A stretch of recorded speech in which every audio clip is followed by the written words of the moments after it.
Sir, ezanga Lipopi. Ya nengeka na tindila video ya ndaku na yo. Opesa oncle mbongo asomba terrain ba tongaka. Memoni koto oncle asomba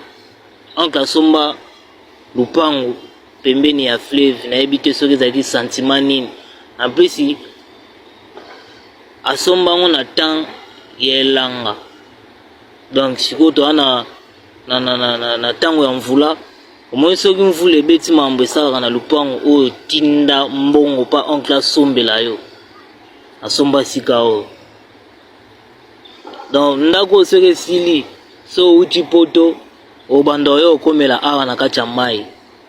Donc ngai kana filmer nalakisa yo na poto kuna oyebake na kati ya kino oza na lupango na yo me na kati ya fleuve.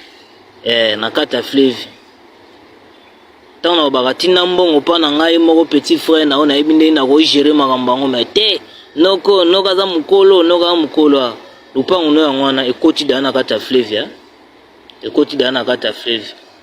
Ça va nanga kana sinelo.